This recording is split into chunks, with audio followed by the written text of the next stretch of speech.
Bienvenue dans Dance Lab, le podcast dynamique et éducatif où la passion de la danse rencontre le monde de l'entrepreneuriat, du bien-être, de la santé mentale et bien plus encore. Des conseils, des histoires, des conversations captivantes avec des experts et des personnalités où recommandations et partages d'expériences enrichissent le quotidien des danseurs et pas que. Je suis Maïwenn Bramoulet, danseuse professionnelle aux multicasquettes, passionnée de danse depuis toute petite, ayant pour objectif de lever les voiles sur les fantasmes et les clichés du métier. En vous partageant toutes les facettes, les difficultés, les richesses et les challenges que ce métier comporte. Si cet épisode t'a plu, n'hésite pas à le partager autour de toi, à me laisser une note et un commentaire sur Spotify ou Apple Podcast. Et si tu souhaites participer au podcast, écris-moi. Aujourd'hui, j'accueille Célassie Dobaché, danseuse et chorégraphe belgo-ghanéenne. Formée dès l'enfance à la danse classique, elle découvre le hip-hop à 12 ans et trouve immédiatement sa voie. Après avoir étudié à l'Académie des Arts de Bruxelles, Célassie fait le pari de vivre de la danse, un choix audacieux qui l'amènera bien au-delà des frontières belges. Elle s'installe à Los Angeles en 2015 et collabore avec des artistes de renommée mondiale comme Rihanna, Beyoncé, Missy Elliott, Cardi B, Kelly Rowland ou encore Drake. Chorégraphe pour la télé, les clips, la scène et les marques, Célassie a su imposer son identité artistique dans un milieu extrêmement compétitif. Dans cet épisode, nous parlerons de son identité belgo-ghanéenne et la manière dont elle nourrit sa danse, l'intermittence à vie en Belgique, est-ce une sécurité ou une illusion pour les artistes, ainsi que comment intégrer une agence aux États-Unis et réussir à Los Angeles quand on vient d'Europe. Nous aborderons également son regard sur l'industrie, les coulisses, la rigueur et l'équilibre à trouver pour durer dans ce métier. Salut Célassie. Hello, bienvenue. Ouais, ça va et toi? Merci, c'est cool. Très chouette de t'avoir dans le podcast. Carrément. Écoute, petite question habituelle pour commencer. Est-ce que tu peux nous parler de ton parcours et pourquoi tu as choisi après de partir à Los Angeles en 2015? Alors, mon parcours, c'est vrai que je dis souvent que j'ai un parcours un peu atypique, parce que du coup, j'ai commencé très jeune, toute petite, à 4 ans en académie en danse classique. Donc, ma sœur faisait du solfège. Donc, il faut savoir que ma grande sœur, ça a toujours été mon inspiration. Je voulais faire tout comme elle. Du coup, j'ai fait du solfège comme elle. Et en fait, dans la formation solfège, il y avait danse classique en accompagnement en même temps, en fait. Donc, j'ai fait ça pendant 5 ans. Et puis, très vite, j'ai directement été attirée par les musiques américaines, les clips à la télé. Enfin, je pense qu'on a tous regardé MTV à l'époque. Ouais. Et j'étais fan, en fait. J'étais vraiment fan de ça. Donc, envie de découvrir le hip-hop, de connaître c'est quoi, de prendre des cours, au final. Et donc, ma mère m'a inscrit en école de danse. En fait, c'était une école de danse du quartier. Ouais. En cours de danse breakdance. En fait. Donc j'ai commencé avec le breakdance pendant 1 an et de là j'ai directement continué à prendre des cours principalement hip-hop, jazz funk, jazz rock. Plutôt debout. Pardon ? Plutôt debout. Oui, danse debout, ouais. Et là je suis tombée amoureuse de la culture. Avec mes meilleurs potes, on était à fond en train d'écouter tous les sons hip-hop qui sortaient. Et en fait, ce qui s'est passé, c'est qu'après, j'ai fait une audition pour entrer dans un groupe. Ok. En Belgique En Belgique, ouais, qui s'appelait Final FX. Et je devais avoir 14-15 ans. Et du coup, on a été prises, moi et ma meilleure amie. Et de là, les entraînements ont commencé. Vraiment, entraînement à la dure. Où là, c'était vraiment... on s'entraînait pour les compétitions, les battles, les shows chorégraphiques et c'est là où vraiment je pense que j'ai eu encore plus ouverture sur le milieu hip-hop en fait. Ouais. Et suite à ça j'ai commencé à vraiment faire des recherches, tout simplement faire des recherches parce que voilà, comme je regardais beaucoup les clips de Alia, Missy Elliott, Janet Jackson et tout, j'étais en mode en fait qui est derrière tout ça en fait, qui sont les chorégraphes, qui sont les danseurs, et c'est un peu comme ça que ça m'est venu de vraiment aller aux États-Unis en mode il faut que j'aille en fait, il faut que je découvre, il faut que je touche à ça. Et t'avais quel âge du coup quand t'es partie? La première fois que j'ai été aux États-Unis, j'avais 19 ans. Ok. Donc à Los Angeles. Avant ça, j'avais fait... Parce qu'en fait, en Belgique, on avait souvent des workshops, des ateliers avec justement des chorégraphes qui venaient pour donner des cours. Je me souviens, il y avait souvent des gens de convention avec des cours toute la journée. Et on avait notamment les chorégraphes de Justin Timberlake, Janet Jackson qui venaient. Et je sais pas comment j'ai réussi à trouver l'argent pour pouvoir participer en fait à ces ateliers. Et en faisant ces ateliers, bah du coup tu parles avec les profs, tu rencontres des gens et c'est là où je me dis bah en fait il faut que j'aille là-bas quoi, faut que j'essaye. Donc je travaille comme une malade pour économiser mon argent. Et là, je décide de prendre un billet, boum, direction Los Angeles. J'atterris à Los Angeles et là, c'est la grosse claque. Je suis choquée, j'adore. J'ai vraiment un flash. En fait, je sais pas comment l'expliquer, mais arriver à Los Angeles à 19 ans, je savais que j'allais un jour y vivre. C'était écrit. C'est vraiment... je suis arrivée, je me suis dit, je sais pas quand ni comment, mais je sais qu'un jour, je viendrai vivre ici. C'est ouf. Et ça a changé ma vie, en fait. Ça m'a vraiment bouleversée et du coup, j'ai mis en place. J'avais toujours ça derrière la tête. J'ai commencé à faire mes recherches, voir c'est quoi les démarches, qu'est-ce que je dois faire pour pouvoir y vivre. Après, la question du visa se pose, évidemment. Ouais. Tu commences à te renseigner. T'as eu quoi comme visa, du coup ? Alors moi j'ai un visa O1, c'est là, O1 visa. Là t'as encore ton visa. J'ai encore mon visa. Tu vis entre Los Angeles et la Belgique. Ça. Okay. Ouais. Donc j'ai eu 3 visas au total. C'est un visa de 3 ans. Ok. Qui est renouvelable en fait. Après c'est quand même pas mal de dossiers à faire, à remplir, des lettres à faire signer, tout ça, mais c'est vraiment possible. Au final en fait je me suis rendu compte que c'était dur mais c'était pas impossible. Et c'est vraiment se donner les moyens de se renseigner, d'avoir les bonnes personnes. C'est vrai que j'ai eu beaucoup de gens qui m'ont soutenue, qui ont cru en moi et qui m'ont dit ben oui mais viens en fait, tu peux le faire. Yes. Et c'est pour ça que j'ai dit let's go. T'as payé tes visas ? Ouais, ça coûte cher. Combien c'est ça coûte franchement 6 000, entre 6 000 et 7 000 dollars. Hein. Le visa ? Le visa, ouais. Wow. C'est un budget, donc c'est pour ça, c'est beaucoup de travail pour pouvoir économiser, parce que c'est vrai que quand t'es jeune, t'as les factures, ton appart, tu vis de la danse, mais voilà, c'est pas simple. Se dire, ok, je dois encore économiser pour payer mon avocat, payer les démarches, les papiers et tout. Puis sur place aussi pour et puis après, voilà, repayer un billet d'avion, trouver un appart là-bas. Est-ce qu'ils demandent, parce que dans certains pays, ils demandent, quand tu veux faire des demandes de visa, un accès à tes comptes pour voir si tu as assez d'argent pour vivre sur le territoire. Ils demandent pas ça ? Ils demandent ce qu'on appelle un deal memo. Ok. Donc en fait, c'est une preuve de contrat sur 3 ans. Donc en fait, en gros, qui prouve que tu travailles pendant 3 ans avec, que ce soit une agence ou quelqu'un qui se porte garant, avec ils appellent ça itinerary of booking. Donc c'est genre tout l'itinéraire de ce que tu vas faire, où tu vas faire ton show de danse et tout ça. Donc c'est quand même assez détaillé.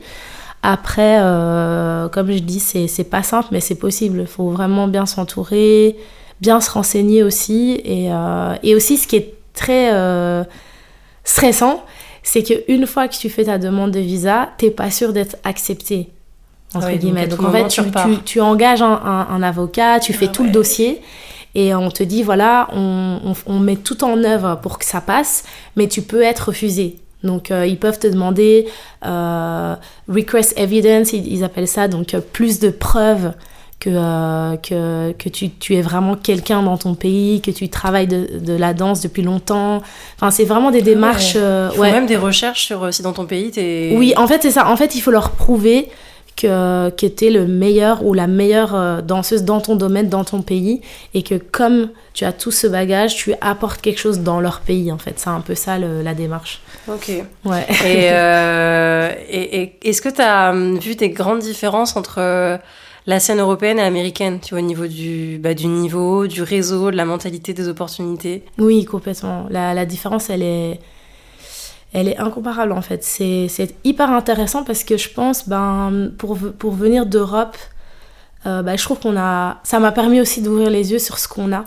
En Europe, on a énormément de talent, on est très terre-à-terre, on a aussi ce côté très fondation. Enfin, pour nous, c'est hyper important de connaître ses bases, d'avoir quand même une culture générale au niveau justement du hip-hop et tout. Malgré que aux États-Unis, ça vient de là, on va pas se mentir, mais quand il s'agit du milieu commercial, parce que voilà, Los Angeles, c'est vraiment...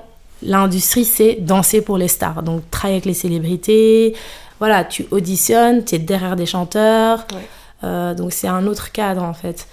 Et pour moi la différence c'est là où des fois tu te dis ok, ben, j'ai l'impression d'être quand même un produit parmi d'autres. Enfin, on auditionne, on est 1000 danseurs aux auditions. Ah oui, c'est pas les mêmes auditions qu'ici. Ouais, voilà, c'est l'ampleur des choses, elle est à un autre level, en fait. Et qu'est-ce que je peux dire d'autre? Je sais pas. Oui, je voulais voir au niveau de la mentalité et des opportunités aussi. Alors, la mentalité, moi, je trouve quand même qu'en Europe, on est... En fait, comme les opportunités sont plus petites, c'est souvent les mêmes danseurs. Tu te retrouves souvent avec les mêmes équipes, donc tu crées des vrais liens. Alors que là-bas, c'est très rare que tu retravailles avec les mêmes danseurs. Ah ouais? Tellement qu'on est beaucoup. Ouais. Après, il y a des noyaux et il y a quand même certaines personnes que tu revois. Mais moi, j'ai rarement refait des jobs avec les mêmes gens. Enfin, ça switch très, très vite. Et c'est vrai que du coup, tu crées pas autant d'affinités. C'est-à-dire que tu crées des affinités sur le moment, mais après, chacun reprend sa vie, chacun reprend ses auditions, ses autres tafs et tout. Alors qu'en Europe, moi, je me suis fait beaucoup de liens. Des gens avec qui je reste en contact aujourd'hui, des gens avec qui on est parti en tournée, on a vécu des trucs de fou. Quand je les vois, ça reste des gens qui restent dans mon cœur parce qu'on a partagé ce moment. Là-bas, il n'y a pas trop ça. Puis là-bas, j'ai l'impression qu'il y a plus d'événements ponctuels que des spectacles qui partent en tournée comme on peut avoir en France. Non ? Ça dépend vraiment des projets et dans quel créneau, parce que c'est vrai qu'il y a l'industrie des films qui est très présente. Oui, c'est vrai. Il y a aussi une partie qui est très publicité, travailler pour des marques. Et puis après, tu as tout ce qui est tourné. Les award shows, les émissions de télé, ce genre de choses. Donc, c'est assez vaste quand même. Je trouve qu'il y a le choix. Il y a quand même le choix, ouais. Et toi, comment tu as réussi à intégrer l'industrie US, si on peut dire ça comme ça? Tu as les démarches, les castings, est-ce que tu as quand même fait des rencontres qui t'ont permis de réseauter, donc de t'amener à certains castings? Comment ça s'est passé pour toi? Oui, en fait, c'est vrai que j'avais déjà créé quand même un bon réseau en Europe. Donc, c'est-à-dire que j'ai bossé notamment à Paris, à Londres aussi beaucoup, avant de déménager et de me dire je me lance aux States. Et c'est vrai que en travaillant à Londres, il y avait déjà ce système d'agence, ce système où on auditionne énormément, et aussi certains jobs où ils ramenaient déjà des chorégraphes américains. Donc ça m'a permis aussi de déjà avoir un goût de ce que c'est, parce que quand je travaillais à Londres, principalement c'était qu'avec des chorégraphes américains, des danseurs même parfois américains qui venaient, et j'étais déjà dans ce cercle en fait. Donc c'est vrai que ça m'a permis de vraiment tâter le terrain et du coup d'arriver à Los Angeles avec déjà des gens avec qui j'avais bossé, des chorégraphes ou des stars que j'avais déjà travaillé, donc ça aide forcément. Tu trouves que le mood londonien, mais plus la vision artistique londonienne se rapproche plus des États-Unis que la France ou l'Europe? Oui, clairement. Oui, je pense qu'à Londres, Londres, c'est comme Los Angeles, c'est juste plus petit, mais c'est le même système. Moi, j'ai trouvé ça très, très similaire.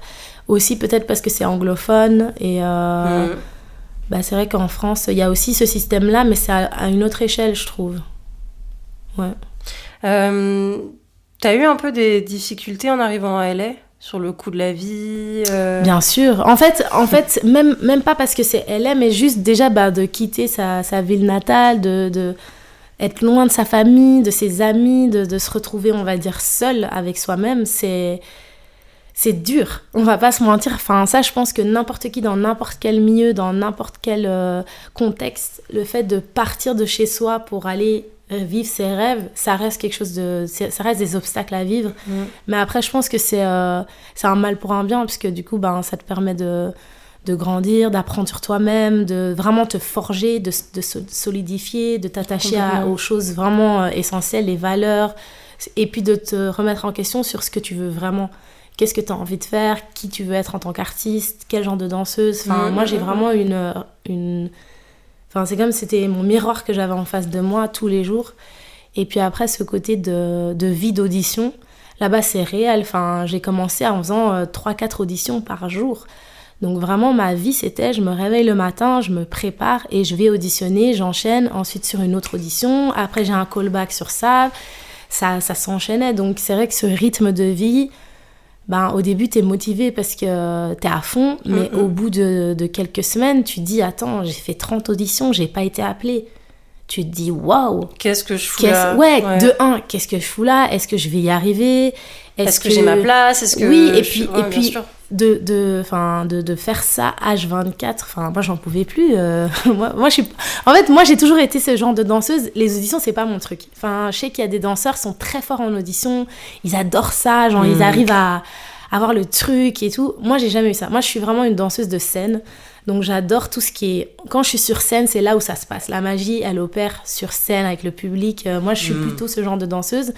Donc quand je suis à la salle, bah c'est vrai que pour moi c'est pas le même feeling. Enfin des fois tu danses devant 4 personnes, c'est froid, il y a pas d'énergie, tu dis attends, et genre là je dois tout donner. Enfin tu vois, c'est un délire. Donc j'ai dû aussi apprendre à comment auditionner, à comment me représenter, mon image. Et puis aussi des fois t'as des trucs, ça va très vite. Des fois c'est que le physique.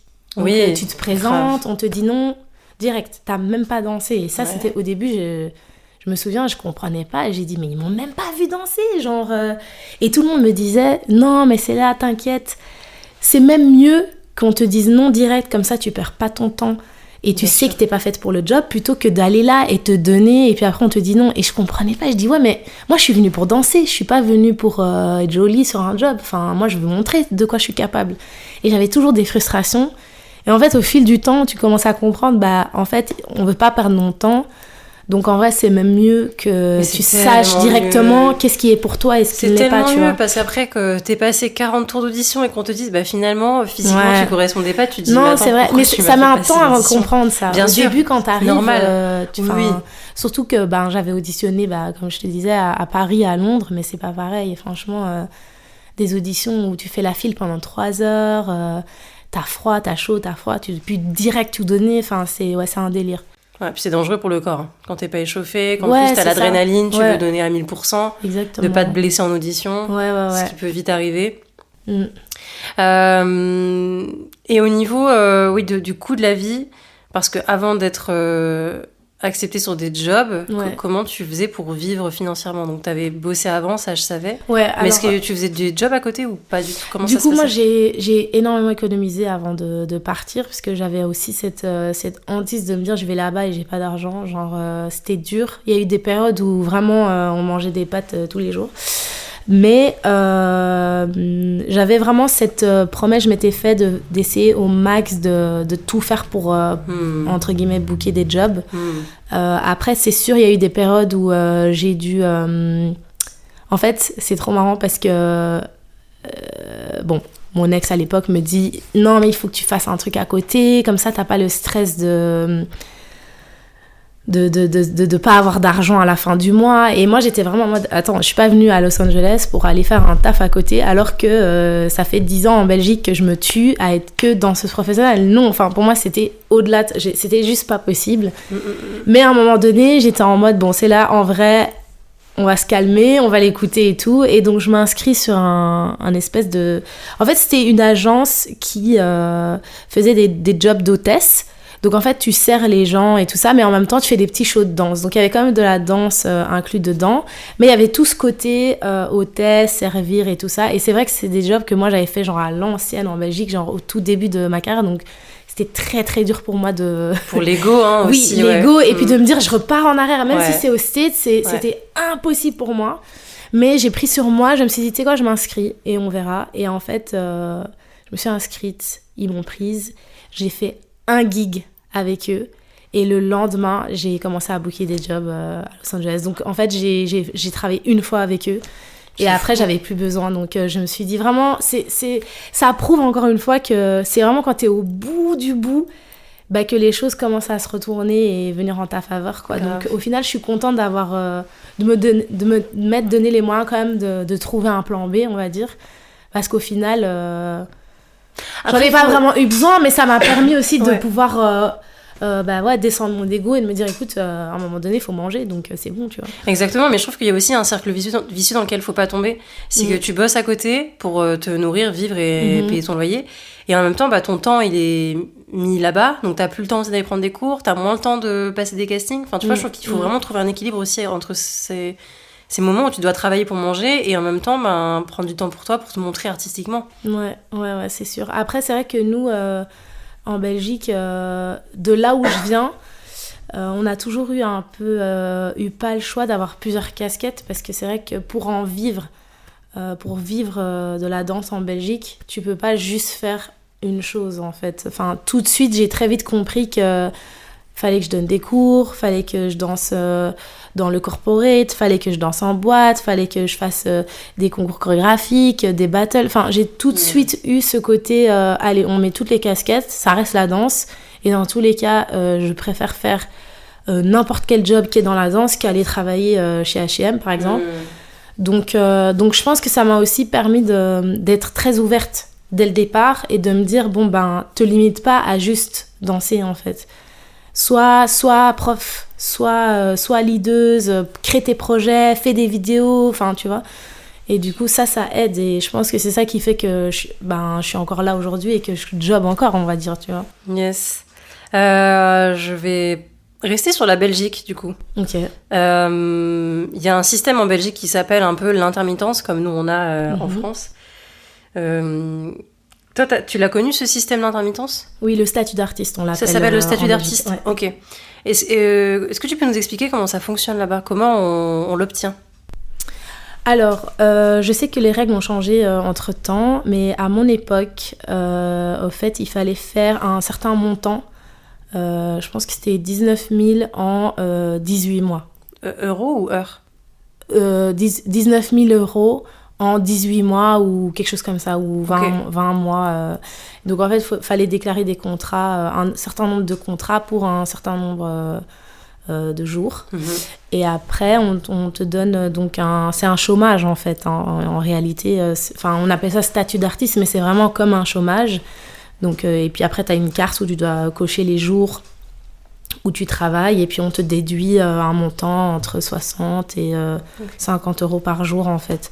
Donc c'est à peu près le même système je pense qu'en France, sauf que à l'époque... C'est plus conséquent quand même comme c'est-à-dire c'est-à-dire que nous, le renouvellement, c'était en fait une fois que tu l'avais fait, donc une fois que tu as fait ta demande et que tu l'as reçue, pour le renouveler chaque année, ils te demandaient pas la même chose. C'est-à-dire que pour le renouveler, ils te demandaient que 3 contrats par an. C'est pour ça qu'on dit que le statut d'artiste en Belgique, on l'a à vie un peu. Voilà, okay. Mais en fait, à vie, oui, mais ça se renouvelle. Non, mais bien sûr, mais c'est vrai que c'est les conditions après sont les quand même conditions plus pour le renouvellement étaient beaucoup plus simples que de le faire pour une toute première fois. Mais maintenant, les règles ont changé, donc c'est plus du tout le cas aujourd'hui. Je pense qu'aujourd'hui, ils ont voulu faire un système de 3 ans qui est renouvelable, donc du coup tous les 3 ans, et on doit faire presque 80 cachets sur les 3 ans pour pouvoir le renouveler. Okay. Quelque chose comme ça. Je pense que c'est 78, on dit chez nous en Belgique. 78 cachets en 3 ans. Ok. Donc, ouais. Ça va ou tu trouves que c'est énorme pour le... Non, je pense que ça va. Après, bien sûr, en Belgique, il n'y a pas autant d'opportunités. Voilà, c'est ce que mais je pense qu'il y a quand même... c'est pas impossible. Enfin, il y a toujours moyen de trouver une façon de renouveler ses contrats. Et puis même, en fait, aussi, quand tu es en Belgique et que tu travailles à l'étranger, tu peux aussi déclarer tes contrats à l'étranger et ça compte. Okay. Par exemple, si tu travailles en France, comme moi je travaille aussi en France, je déclare mes contrats en France pour mon intermittence en Belgique, donc ça aussi ça fonctionne et ça compte comme contrat. Tu sais si tu peux avoir les 2 statuts ? Tu peux cumuler France et Belgique ? Non, tu peux pas. Non, parce qu'en fait c'est aussi lié à ta domiciliation, donc si tu es domicilié en Belgique, tu dois être domicilié en Belgique pour pouvoir bénéficier du statut d'artiste belge, et pareil en France, je pense que tu dois être domicilié en France pour bénéficier de l'intermittence française, donc voilà. Ok, et aujourd'hui, t'en bénéficies encore ? Aujourd'hui, j'ai encore mon statut d'artiste. Okay. Ouais. Même en bossant à l'étranger, tu peux ? Oui, bien sûr. Tant que je déclare mes contrats à l'étranger. Est-ce que ça t'a aidé, toi, dans ta liberté de création d'avoir le statut d'artiste ? Oui, quand même. Franchement, en fait, au départ, moi, j'étais pas... je suis dans l'équipe de gens avec qui je dansais à l'époque... En Belgique, j'étais pas la première qui a eu le statut d'artiste, parce qu'en fait, j'avais un peu cette peur justement d'être super restreinte au niveau de... en fait, une fois que tu as ton statut, on va dire, tu vas pas plus loin, quoi. Et vu que j'avais toujours cette idée de pas rester en Belgique, je voyais pas l'intérêt de le faire. Et puis c'était galère, hein. C'était à l'époque de trouver les 19 000 euros, franchement c'était chaud, quoi. Mais Ma mère, c'est vraiment ma mère qui était sur moi. Elle arrêtait pas de me dire non, il faut que tu aies un truc sûr. Tu sais jamais ce qui peut arriver dans la vie. Enfin, c'est vraiment ma mère qui a tout fait pour que je fasse mon statut d'artiste. Et je la remercierai jamais assez aujourd'hui parce que c'est vrai que quand je l'ai fait, ça m'a sauvée parce qu'avec cet argent, je pouvais payer mon loyer, j'avais une sûreté, j'avais de l'argent sûr en fait. Et, bah oui, bien sûr. Ça, je le regrette vraiment pas. Et puis, ça te donne du temps aussi pour pouvoir créer à côté. Quand tu sais que c'est comme l'intermittence en France. Je crois que c'est d'ailleurs pour ça qu'elle avait été créée. C'est pour qu'en tant qu'artiste, on puisse continuer à se former à côté, passer des castings, développer ton identité artistique, etc. Donc franchement, c'est heureusement qu'on a ça en France. Oui, et puis même quand il y a eu le Covid, par exemple. Incroyable. Franchement, ça nous a tous sauvés parce que pendant le Covid, quand tous les jobs ont été annulés, quand il n'y avait rien qui se passait, bah, au moins on avait le statut d'artiste qui était là. Donc ça permet quand même de survivre, d'être là. C'est possible de vivre de la danse en restant basé que en Belgique aujourd'hui, tu penses ? Ou c'est important d'aller voir un peu ce qui se passe en Europe ? Je pense que c'est possible, mais après, moi je trouve que c'est pas une finalité, mais bon, sans jugement pour ceux qui le font. Mais ça dépend encore une fois quel genre de danseur tu veux être. Bien sûr. Exactement, parce qu'après, il y a beaucoup de gens, voilà, ils donnent leurs cours, ils ont leurs cours réguliers, et on va dire c'est ça la majorité de leur contrat. Mais c'est vrai que si t'es quelqu'un d'ambitieux, qui a envie de découvrir des nouvelles choses, de toujours se renouveler, qui a envie de partager ailleurs et de voir d'autres trucs, ben non, tu peux pas rester juste en Belgique, c'est trop... la plateforme est pas assez grande en fait, que ce soit... Même on a les émissions de télé, on a quand même des artistes, il y a des trucs, il y a des festivals, il y a quand même des mouvements qui se passent et tout. Mais c'est vrai que moi, personnellement, j'étais vite lassée. Au bout de quelques années, j'ai fait le tour, en fait. Très vite, j'avais tout fait sans... Enfin, je dis ça vraiment en toute humilité. Bien sûr. Exactement, sans prétention, mais j'avais très vite... Toi, t'étais assez nourrie et comblée. J'avais l'impression que je pouvais pas faire plus que ce que j'ai fait en ayant donné cours partout en Belgique, en ayant dansé partout dans tous les clubs possibles et inimaginables, en ayant fait tous les tournées des festivals. Tout. À un moment, je me dis, mais je vais faire quoi d'autre ?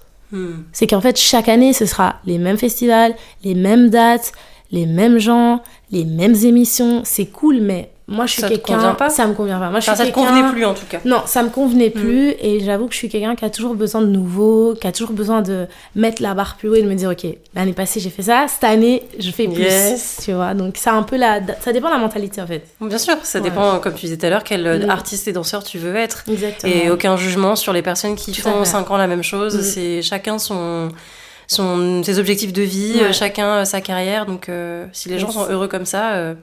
Tant mieux pour eux. Ouais, exactement. Je viens un peu sur l'identité de la danse, de ta danse. Qu'est-ce que ça représente pour toi d'être une artiste belgo-ghanéenne ? Est-ce que ça influence ta danse et ta manière de créer ?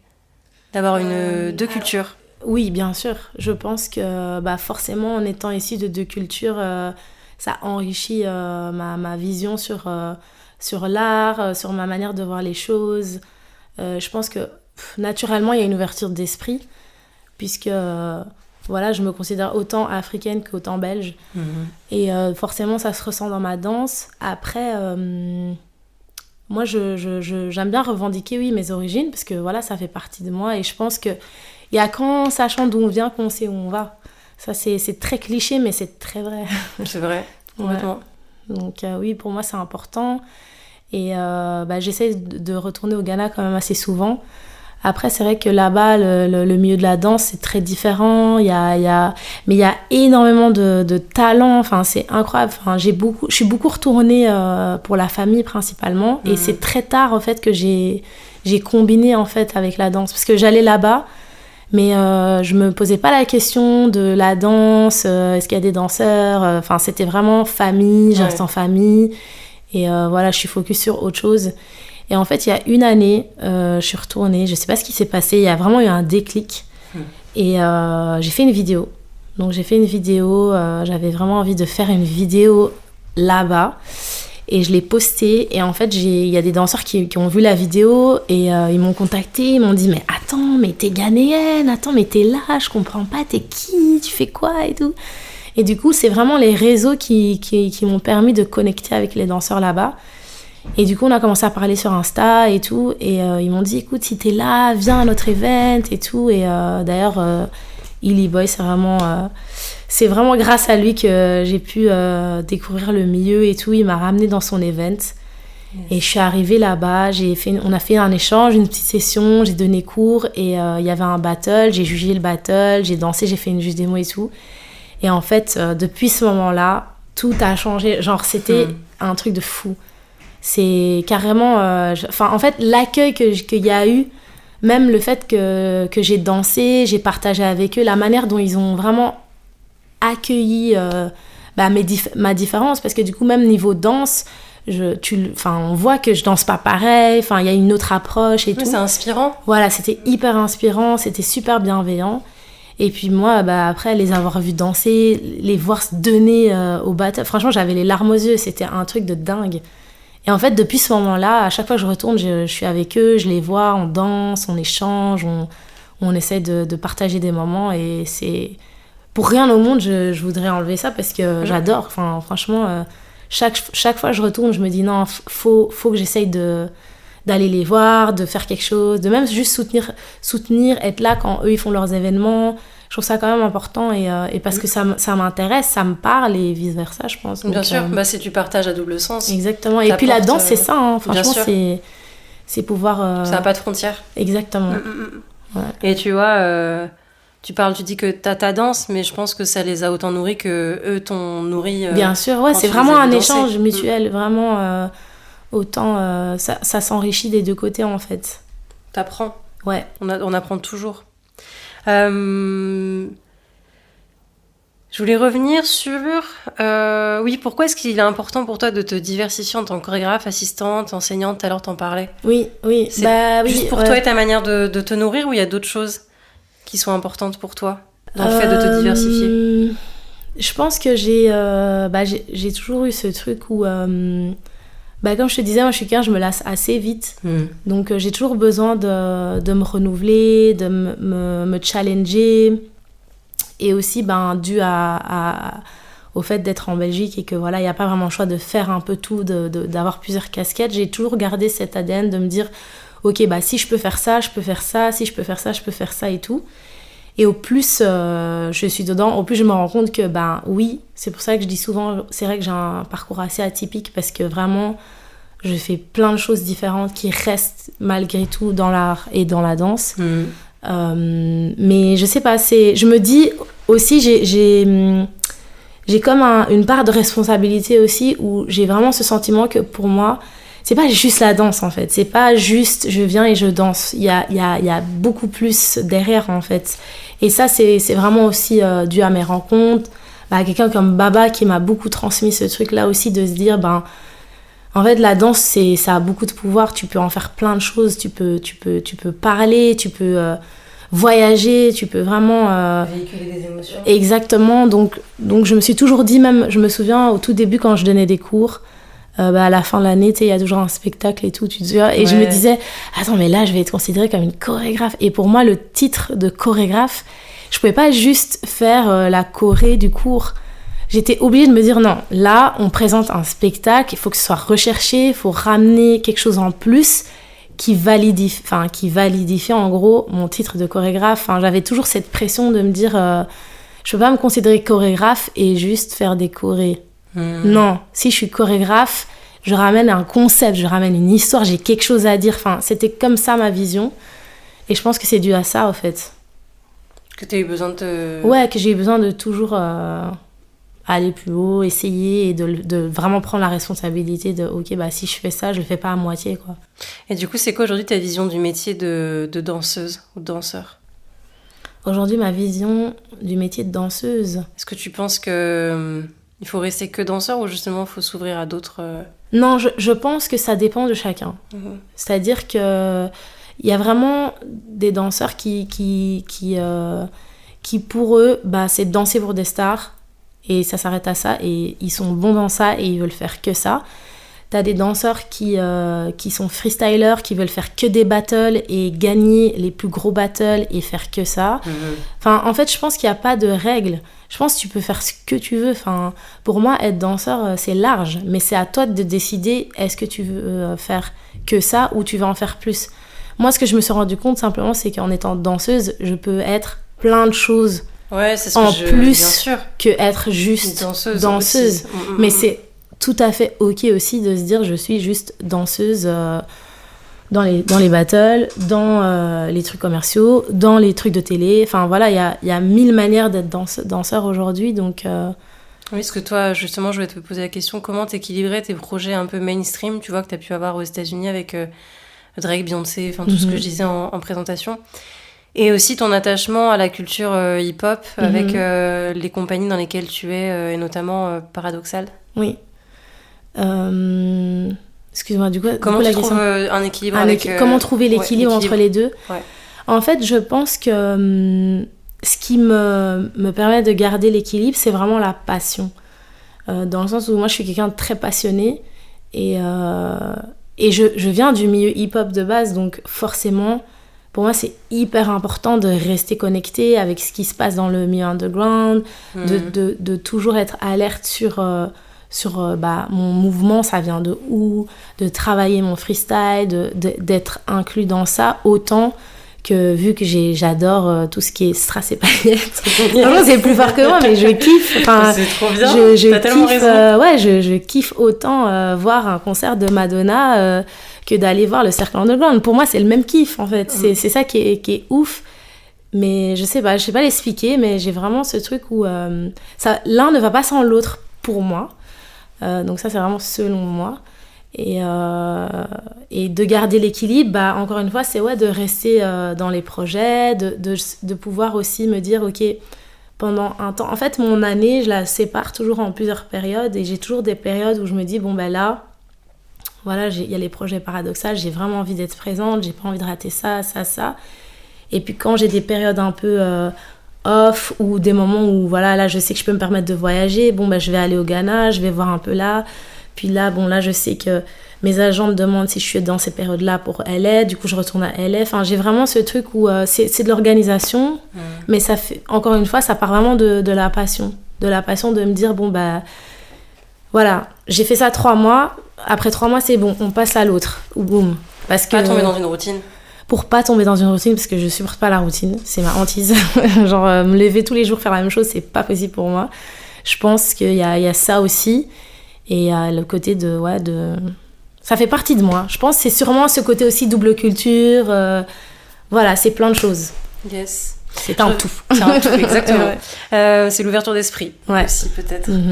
Je reviens sur les agences. Quand t'es arrivée à Los Angeles, quelles ont été les premières étapes pour te faire repérer et intégrer en agence? Les premières étapes pour me faire repérer dans les agences à Los Angeles. Alors, dans un premier temps, j'ai travaillé donc avec des chorégraphes américains sur un job à Londres. Et en fait, ces gens-là m'ont permis, m'ont aidé à faire mon visa. Et en fait, l'assistant chorégraphe m'a dit, mais écoute, si t'as besoin d'aide, donc lui travaille avec Block, il m'a dit, je peux te mettre en rendez-vous avec Block et tout ça, nanana. Donc j'avais déjà... C'est qui Block ? Alors Block Agency, c'est une agence, une des plus grosses agences qui est basée à Los Angeles et à New York, je pense. Et du coup, quand je suis arrivée à Los Angeles, j'ai regardé toutes les agences qu'il y avait. Donc, il y avait MSC, Clear Talent Group, Block. Je pense que c'était les 3 agences sur lesquelles je m'étais basée. Donc, j'ai fait un meeting avec Block. Mais j'ai pas du tout kiffé la relation qu'il y a eu. Le meeting, ça s'est passé très vite.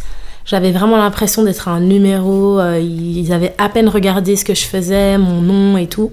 Donc j'étais dégoûtée. J'étais vraiment dégoûtée en mode waouh. En plus, c'était mon rêve d'être dans cette agence parce qu'en fait, tous les chorégraphes avec qui je voulais travailler étaient dans cette agence. En fait, c'était l'agence. Pour moi, il fallait être dans cette agence. Mais quand j'ai eu le rendez-vous, ça s'était pas passé très bien. Comme tu voulais humainement. Ouais, ça s'est pas passé comme je pensais. Du coup, ça m'a refroidi. Et en fait, je pense qu'une semaine après Clear Talent faisait une audition. Donc en fait, les agences, ils font des auditions 2 fois par an en général. Et c'est vraiment ouvert à tout le monde. Donc faut un peu regarder quand, les périodes de quand ils font les auditions. Et en fait, tu viens et tu auditionnes. Tu tentes ta chance. Voilà, et c'est ce que j'ai fait. Et en fait, c'était trop bien cette audition parce que la chorégraphe qui donnait l'audition, c'était Rhapsody. Et je la connaissais déjà un peu, elle m'avait déjà vue. Et vraiment, son style de danse, c'est un peu mon style de danse aussi. Donc, j'étais vraiment rassurée parce que c'était un truc en mode, bon, bah, je vais pas galérer à l'audition, je sais que ça va être mon truc. Donc, voilà, tu vois. Et en fait, j'ai fait l'audition. Voilà, j'ai tué l'audition. Oui, c'est ça qu'on veut entendre. Voilà, on a tout donné. Et directement, ils m'ont dit, c'est bon, t'es prise. Prochaine semaine, on se voit, on fait un rendez-vous et tout. Et du coup, j'ai parlé avec Rhapsody après, elle était trop contente. Enfin, donc, du coup, ça renforce les liens avec les chorégraphes et tout. Et donc, semaine après, j'ai le rendez-vous avec l'agence. Donc, big rendez-vous. T'as tous les agents qui sont là. Et en fait, j'ai trop kiffé, quoi. C'est mon agent à l'époque, Brandon. Il était à fond, enfin franchement il déchire, il savait déjà tout mon CV, il avait déjà analysé tout ce que j'avais fait, il était en mode mais t'as déjà travaillé avec un tel, mais je suis sûre ça va se passer pour toi, enfin nous on adore ton profil. Et en plus il m'avait vu danser, parce que c'est vrai que des fois les agents, ils signent tellement de danseurs qu'ils connaissent pas vraiment la personnalité de leurs danseurs, il y en a ils les ont jamais vus danser. Et pour le coup, eux, ils m'ont tous vu danser, ils m'ont tous vu à l'audition. Donc, c'est vrai que ça aide parce que du coup, ils savaient exactement quelle danse je fais, quel style de job vont m'aller et tout. Et en fait, lui, il était incroyable. Genre, je vais jamais oublier, il m'a dit « Ok, tu vas me faire une liste de tous les gens que tu connais, avec qui tu as déjà des connexions, des chorégraphes. Tu vas me faire une liste des stars avec qui tu veux danser. Tu m'écris ça sur un papier. » Et moi, j'ai rigolé, tu sais, je lui dis « Mais attends, qu'est-ce que tu me racontes ? Genre, c'est fou pour moi de me dire, je vais écrire, je veux danser pour Missy, je veux danser pour Beyoncé. » Genre, pour moi, c'était dingue. Il me dit « Non, t'inquiète et tout. » Donc, je fais la liste, je me casse la tête, j'écris la liste et tout. Et honnêtement, en 1 an, j'ai fait la moitié de la liste. C'est fou. En 1 année, il m'a mis sur des private auditions, il m'a mis dans tous les plans pour essayer d'avoir les jobs et je les ai eus, en fait. Incroyable. C'était incroyable.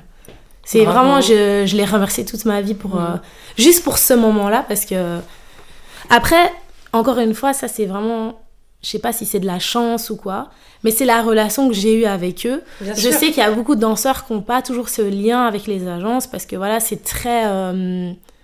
c'est à la chaîne, tu vois. Franchement, on est énormément de danseurs. Je t'ai dit, il y a des auditions, on est 1000. Donc, c'est pas tout le monde qui a ce truc avec les agents. Parfois, c'est vraiment juste... faut être là au bon endroit. Exactement. Puis, tu vois, ils t'ont ouvert la porte, mais après, c'est toi et toi-même en audition ce que tu donnes. Oui, et puis aussi, c'est aussi les grâce liens à toi que tu crées avec les autres danseurs, avec les chorégraphes. Enfin, il y a plein de choses qui déterminent le job que tu vas booker ou pas, en fait. C'est quoi, justement, les critères qui font qu'un danseur, il retient l'attention à Los Angeles ? À Los Angeles, en particulier, franchement, j'ai pas la réponse. L'énergie, le charisme. J'ai vraiment pas la réponse, parce que pour moi, c'est vraiment... Il y a plein de choses qui jouent. Il y a le côté chance, on va pas se mentir, il y a le côté chance. Il y a le côté être au bon endroit, au bon moment. Il y a les contacts.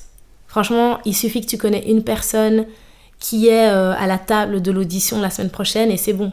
Tu vois, il y a vraiment ce côté de connaître les gens.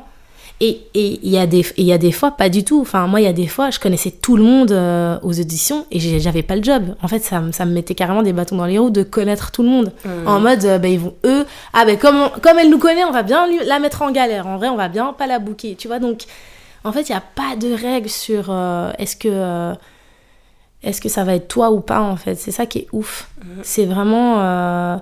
ce qui se passe derrière les discussions qu'il y a sur qui book un job, c'est... Tu peux jamais savoir ce qui se passe, en fait. Et voilà. Quand tu passes une audition là-bas, est-ce qu'ils te demandent agence ou peu importe, est-ce qu'ils te demandent un CV, un book photo, ou est-ce que vraiment tu te présentes et c'est toi et ta personne et c'est comme ça ? Ça dépend des auditions. Il y a des auditions où, en général, souvent, il faut venir avec une photo et le CV. Donc, les deux attachés. Parfois, on te demande juste de te présenter. Parfois, tu arrives au casting, c'est « Bonjour, je m'appelle Céassi. j'ai tel âge, je me tourne, profil 1, profil 2 et c'est tout. Tu dois même pas danser. Parfois tu danses, tu freestyle. Parfois t'apprends des chorés, t'apprends genre 4x8 de chorégraphie, tu dois le refaire. Puis après t'apprends une deuxième partie de la choré. Ça dépend vraiment en fonction du projet en fait. De la recherche. Ouais. Ok. Toi, comment tu gères ton image et ton positionnement artistique dans un milieu aussi compétitif ?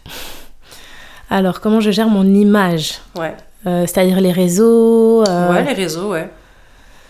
Alors, en fait, moi, j'avoue, les réseaux, c'est pas trop mon truc. Mais c'est vrai que là-bas, j'ai dû apprendre à vraiment... Déjà, j'avais pas Instagram. Donc, c'est vraiment quand je suis arrivée à LA que j'ai eu Instagram. Ouais, mais après, attends, t'arrives à LA, t'avais 19 ans. Non. Ça, c'était la première fois. Non, moi, j'ai déménagé à 26 ans. Ah, donc, la première fois que j'étais à Los Angeles, j'avais 19 ans. Ouais. Après, et là, tu t'es dit, je sais que je veux revenir. Ouais. Et après, j'ai officiellement emménagé, j'avais 25-26 ans. Ah, ok. Ouais, donc c'était bien plus tard.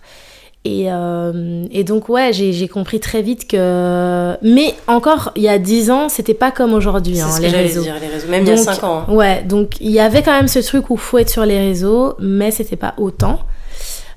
Et après, il y a eu le switch où là, fallait complètement être sur les réseaux. Moi, j'ai eu des meetings avec mes agents pour parler de mon Instagram. Donc, c'est-à-dire, le Brandon, là, qui m'a demandé de faire ma liste, il m'a dit... il a mis mon Instagram sur le grand écran, devant tout le monde. Il m'a dit, ouais, c'est bien, il y a pas mal de trucs, mais franchement, une photo, une vidéo par jour. Hein, parce que là, tu vois, là, ça va pas. Ça non plus. Ça, la photo, on voit pas ton corps. Enfin, c'était horrible. Je voulais pleurer. Et j'étais en mode, mais en fait, moi, j'ai envie de rester moi-même. Enfin...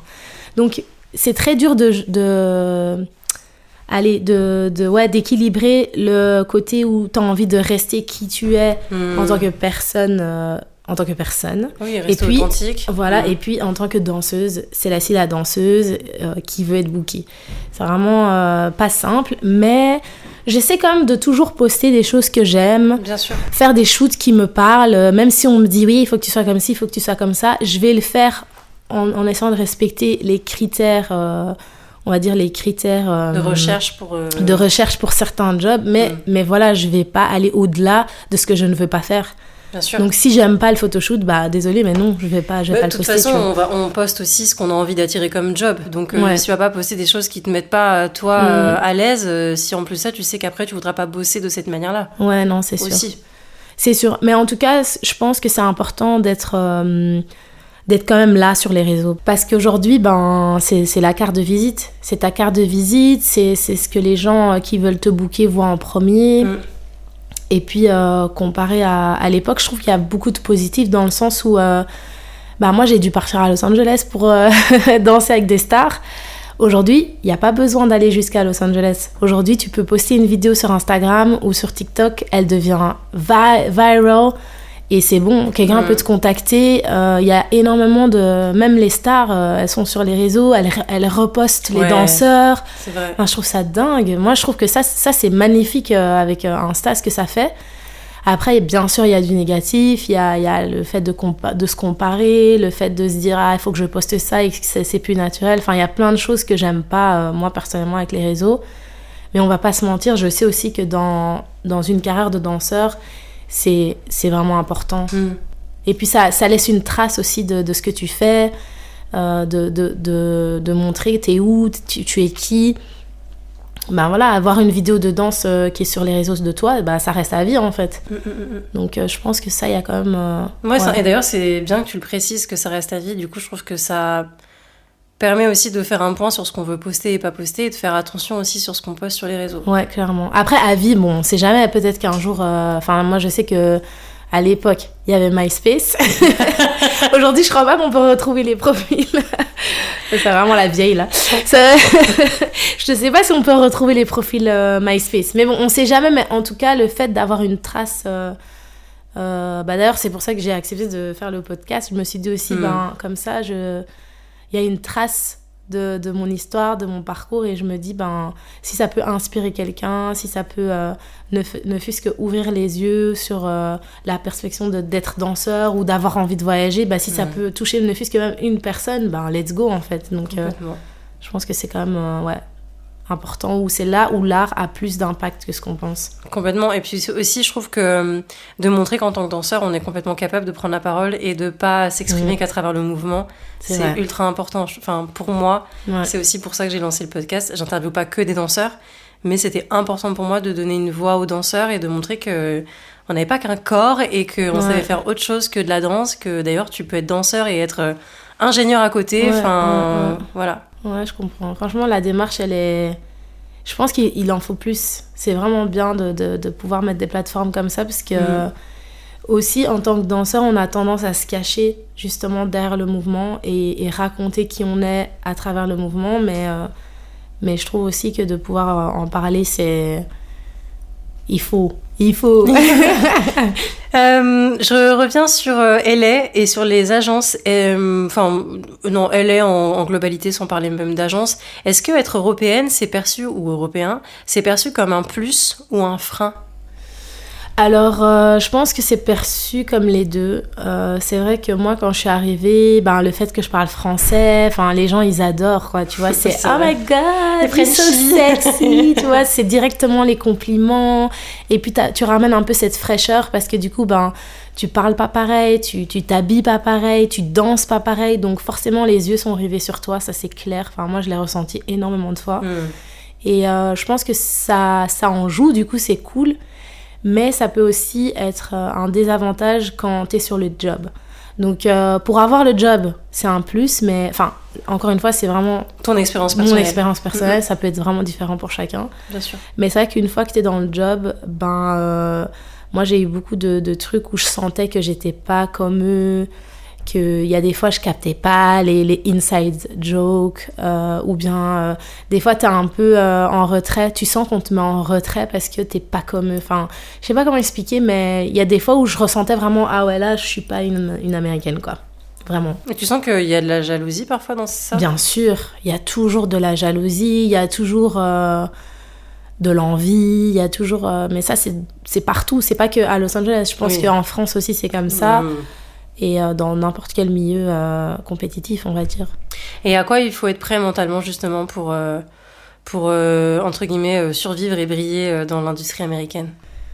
À quoi il faut être prêt ? Je pense qu'on n'est jamais prêt, vraiment. Même si... moi, je dis toujours à ceux qui font leur visa ou qui se retrouvent à vivre à LA après et tout ça, je leur dis toujours, franchement, ton parcours, c'est ton parcours. Ce que tu vas faire là-bas, ce sera propre à toi-même et t'auras beau faire les mêmes étapes que moi ou pas, ce sera pas la même chose.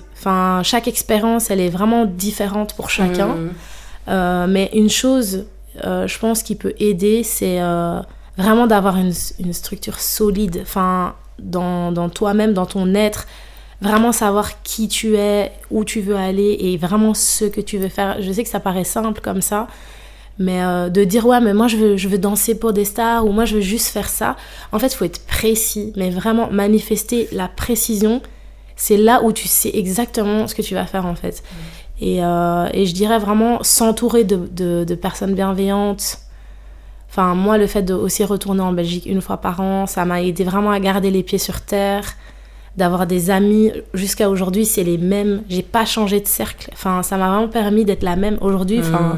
On dirait, c'est comme si j'étais jamais partie, entre guillemets, parce que je suis restée la même, j'ai pas pris la grosse tête, j'ai vraiment gardé les pieds sur terre. Et ça m'a beaucoup aidé, le fait d'avoir ma famille, mes amis, quelque chose de solide et surtout de savoir vraiment ce que je voulais faire. Et j'étais pas en mode, je suis prête à tout pour booker un job. Non. Oui, je veux booker un job, mais je vais pas tout faire, je vais pas faire tout et n'importe quoi, je vais pas aller au-delà de mes valeurs, au-delà de qui je suis, parce que c'est stylé de traîner avec un tel ou c'est stylé de faire ce job. Non, si ça me convient pas, non. Et t'as beau être, je juge du bois, Michael Jackson, si tu me respectes pas, tu me respectes pas, bye. Tu vois, il y a des choses où il faut savoir... en fait, on est humain, on reste humain. Et c'est très dur dans l'industrie, surtout à ce niveau-là de célébrité, de fame, d'argent, de pouvoir. J'ai vu des trucs, j'ai entendu des choses et j'étais vraiment en mode waouh, on n'est pas dans le même game, c'est pas la même cour. Et ça, tu le sens vraiment. Et c'est vrai que tu peux vite partir de l'autre côté parce qu'en fait, tu te perds. Parce qu'au bout d'un moment, tu te dis, mais attends, ils sont complètement démesurés sur certaines valeurs.